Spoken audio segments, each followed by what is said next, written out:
In 2013, a 29-year-old man named James bought a new car, leased a luxury apartment, and upgraded his life in almost every visible way. He wasn't reckless by ordinary standards. He had a decent income, paid his bills, and even contributed a little to retirement. But 10 years later, the story looked very different. While his friends who earned about the same had quietly accumulated assets, James had accumulated obligations. A car that lost value every year, rent that kept rising, and a lifestyle expensive enough to absorb nearly every raise he got. On paper, he looked successful. In reality, he had spent a decade converting income into comfort instead of ownership. That is the central financial mistake most people make today. Not because they are foolish, but because the modern economy makes certain decisions feel normal, even smart, when they are often expensive in ways that only become obvious years later. The regret does not usually come from one catastrophic error. It comes from a pattern, choosing what looks affordable now while ignoring what it costs over time. The first decision many people will regret is financing a lifestyle instead of buying freedom. The simplest version of this is easy to recognize: cars, apartments, subscriptions, and vacations funded by future income. The deeper issue is that debt changes the meaning of your paycheck. A dollar earned while carrying debt does not behave like a dollar earned free and clear. It arrives already assigned. Interest payments, lease obligations, and minimum balances quietly tax the future before it even arrives. People accept this because monthly payments feel manageable. That is the hidden trick. Humans are much better at judging monthly discomfort than long-term erosion. A $650 car payment sounds less painful than paying cash for a reliable used car, even if the financed vehicle ends up costing thousands more. The same logic applies to homes stretched beyond comfort. Furniture bought on installment plans and buy now, pay later culture. Each purchase seems isolated, but over 10 years, the cumulative effect is profound.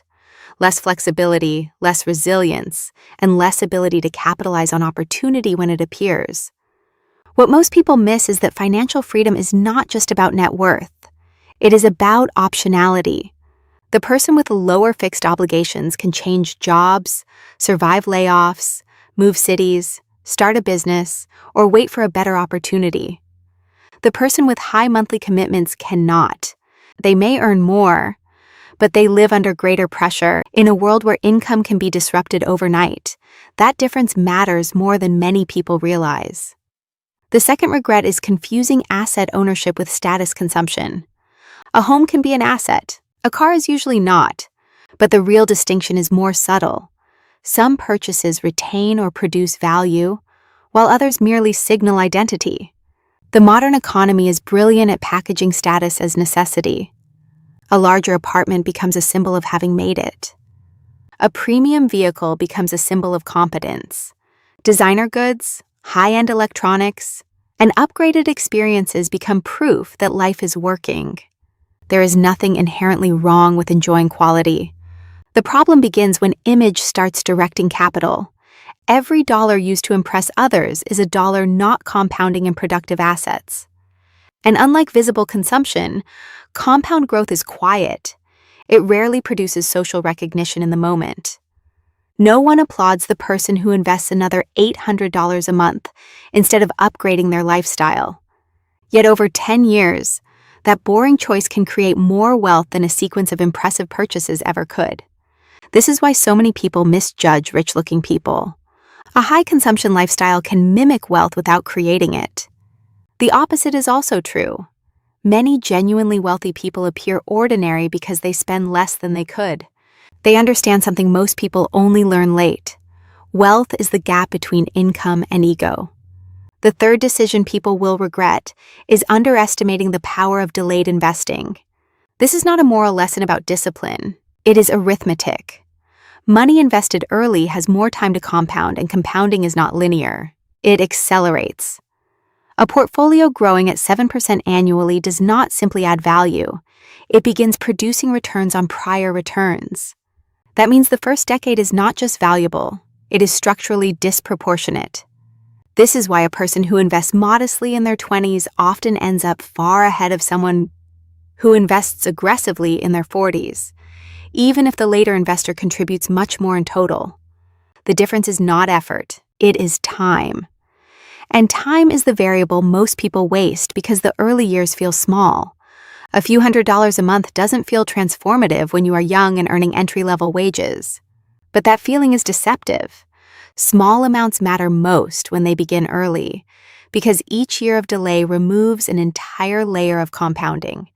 The evidence on this is consistent across personal finance research and retirement modeling. People who start early do not necessarily earn more. They simply allow money to work longer. What makes this especially painful is that the cost of delay is invisible. There is no bill for the returns you never received. The damage shows up 10 years later as a gap that feels surprising, even though it was created gradually, one postponed decision at a time. The fourth regret is believing that income growth alone solves financial insecurity. For many households, the instinct is understandable.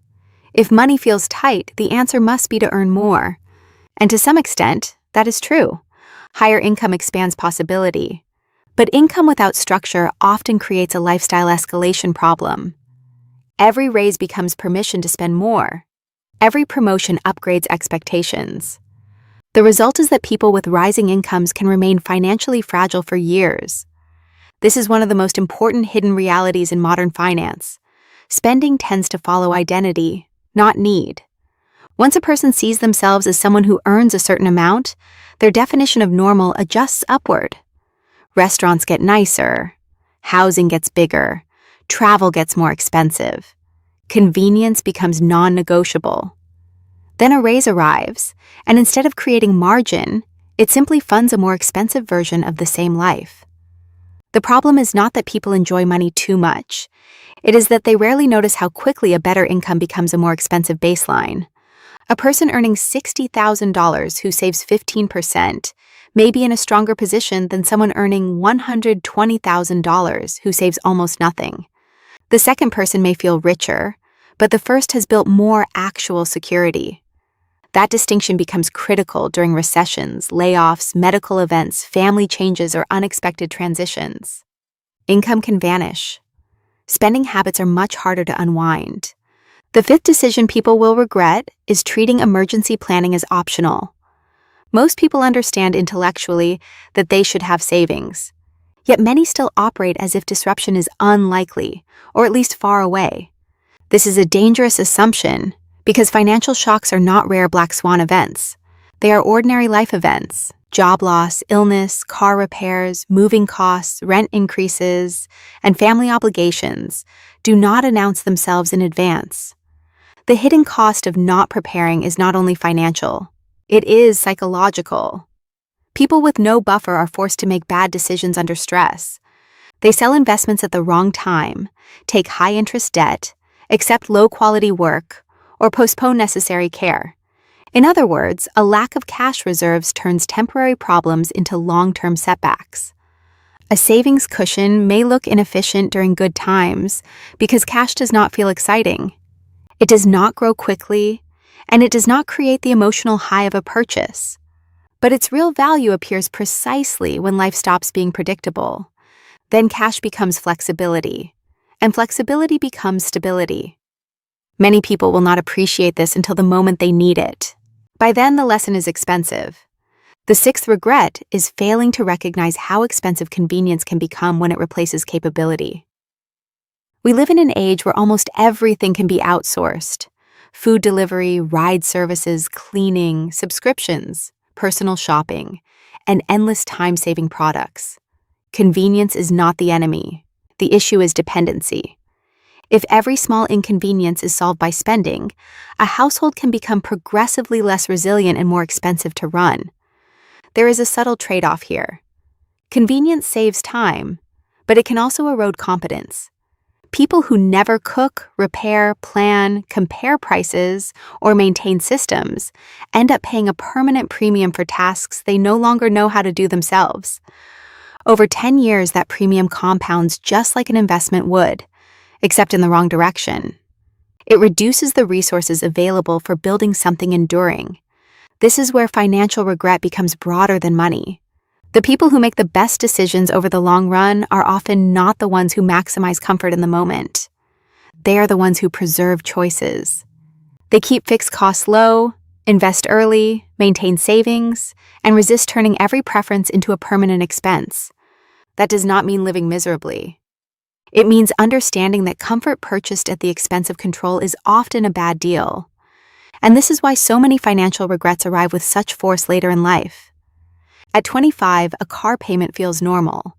At 35, a leaner housing choice can seem like missed status.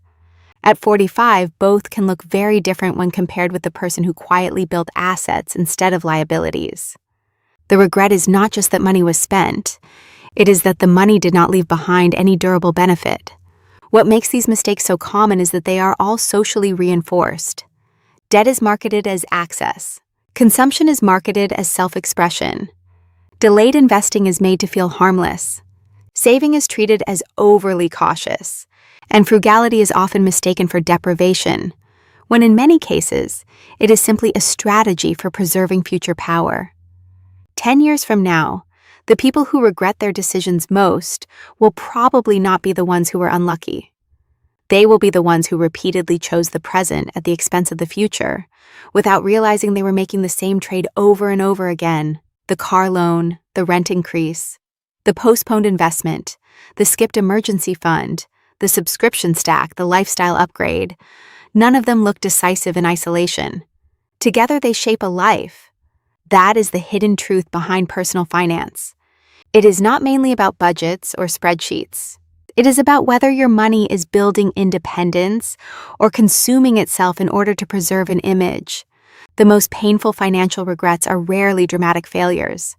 They are ordinary decisions made often enough that years later they become destiny. And that is why the smartest financial move is often the one that looks less impressive today, but creates more freedom tomorrow. Because in 10 years, wealth will not be measured by what you were able to buy. It will be measured by what you no longer have to worry about.